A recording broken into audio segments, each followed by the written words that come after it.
Ce qui est fascinant, et je reviens à la préoccupation de monsieur pour essayer de comprendre pourquoi il faut étudier l'histoire, si on ne connaît pas son histoire, on est condamné à la revivre. Et donc, ce n'est pas par narcissisme que nous étudions l'Égypte. L'Égypte est la seule civilisation qui a connu une période de stabilité ininterrompue pendant plus de 3000 ans, à l'exception d'un moment, en dehors des envahisseurs qui venaient souvent, c'est la révolution osirienne, un moment de perturbation incroyable de la société égyptienne. Et je suis donc venu vous parler de révolution parce que si la révolution était une exception en Égypte, c'est parce que c'était un pays stable. Et cette stabilité, elle était liée à la Maat.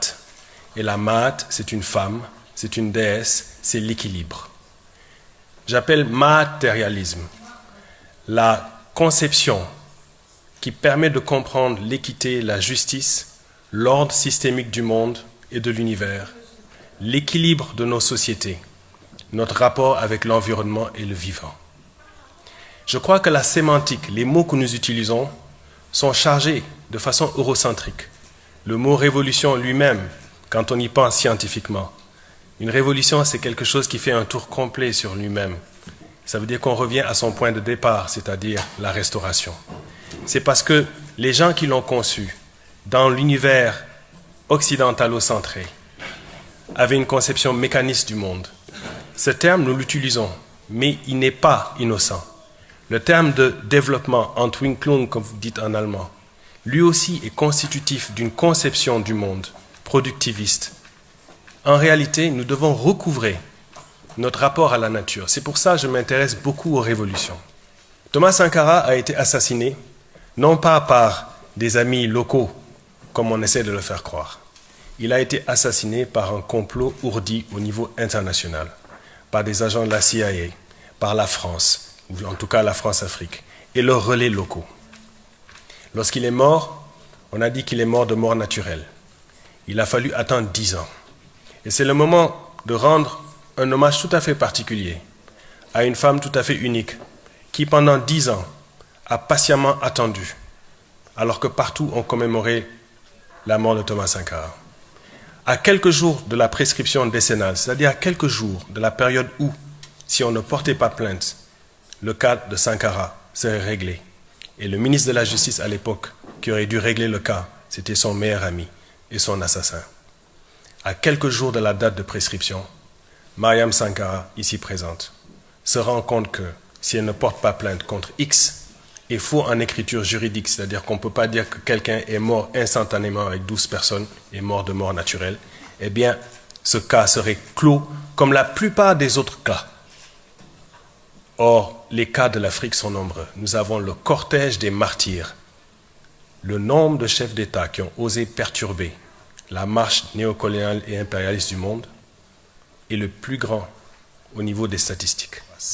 Un pays comme le Burkina, qui est pourtant si pauvre, est devenu le 4e producteur d'or en Afrique.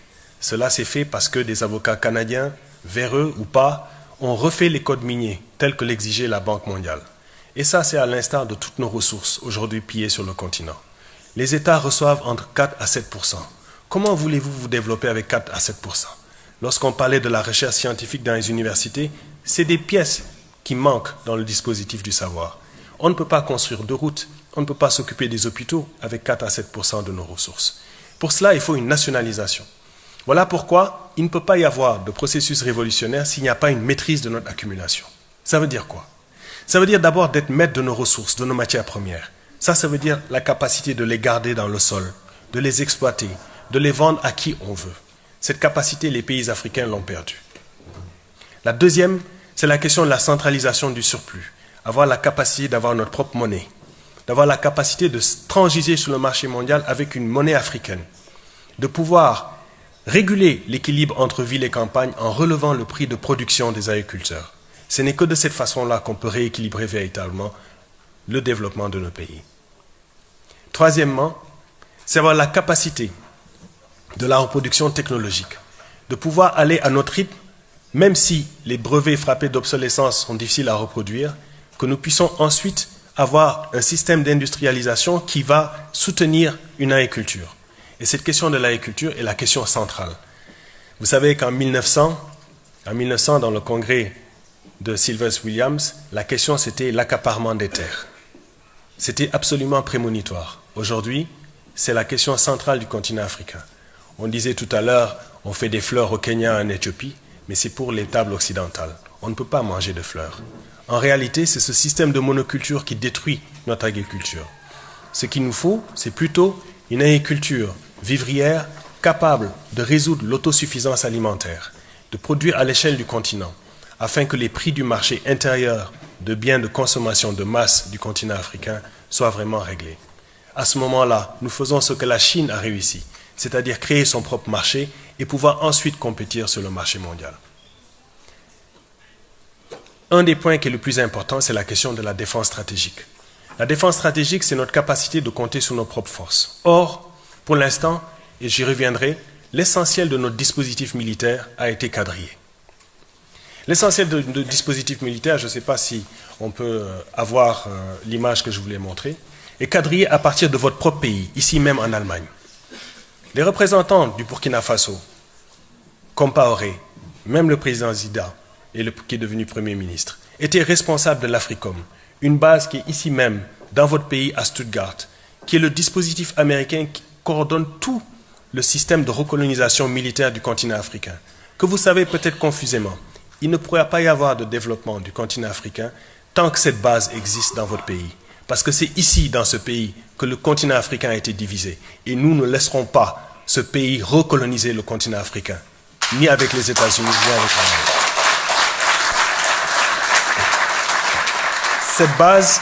Cette base viole votre propre constitution.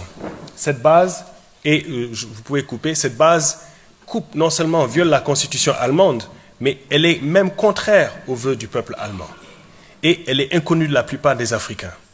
Pourquoi? C'est parce que les pays de l'OCDE et des États-Unis ont peur que nos peuples se réveillent.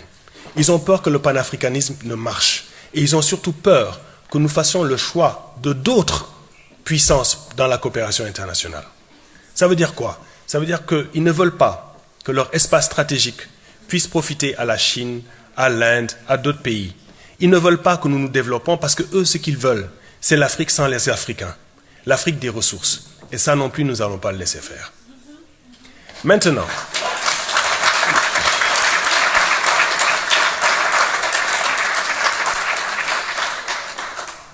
pour nous, le problème central, c'est comment ces petites révolutions, qui sont des avancées révolutionnaires, vont permettre la construction d'un État confédéral. Il est possible que cet État confédéral, je ne le vois pas, et que même mes enfants ne le voient pas. Mais je sais que c'est la solution. Et c'est d'ailleurs la seule solution que l'Afrique apportera à la mondialisation. D'abord parce que c'est en Afrique qu'il y a eu le premier État confédéral. Cet État a existé il y a presque déjà 10 000 ans. Je ne sais pas si vous vous rendrez compte, mais il y avait déjà Père A, c'est-à-dire un chef d'État, un système de fiscalité, un système d'agriculture qui existait au moment où les autres civilisations n'existaient pas. C'est ce modèle basé sur notre compréhension écosystémique de comment être en rapport avec la nature, comment être en rapport avec nous, que nous devons recouvrer. Les précurseurs ont compris, que ce soit ceux qui étaient en diaspora, comme Dubois, Marcus Garvey, Nkrumah ou Sankara. Notre génération a un défi extrêmement difficile.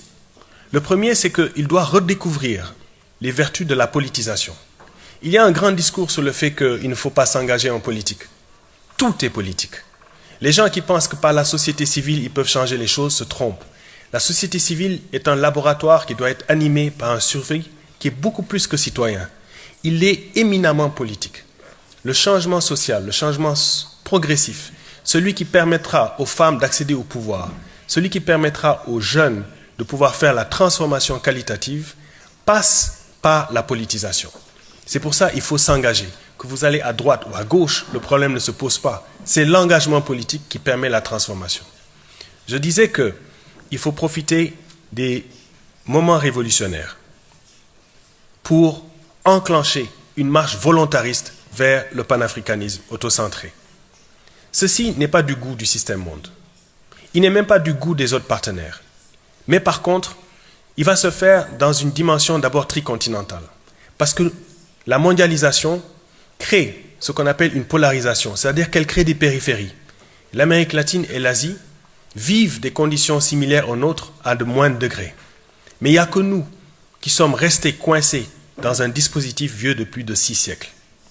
Maintenant, il y a la portion que l'Union africaine propose, c'est-à-dire l'intégration dans l'économie monde, mais aux conditionnalités de ces bailleurs de fonds. Nous la refusons. Que la militarisation du continent, l'instrumentalisation des conflits, c'est le syndrome de pompier pyromane. La grande majorité des choses que vous voyez dans ce film sont dans le film Africom Go Home, qui est sur la table. On y explique en réalité que la nébuleuse terroriste que vous voyez aujourd'hui taper l'Afrique, le Moyen-Orient, une partie de la Méditerranée, a été instrumentalisée et créée principalement par les néocons américains, avec des Émiratis, des pays du Golfe, qui se sont appliqués à créer cette nébuleuse à l'époque de la lutte contre le soviétisme. Ces systèmes-là ont rhizomé. Je ne dis pas que dans le ressentiment contre la mondialisation, les culturalismes, les intégrismes locaux n'existent pas.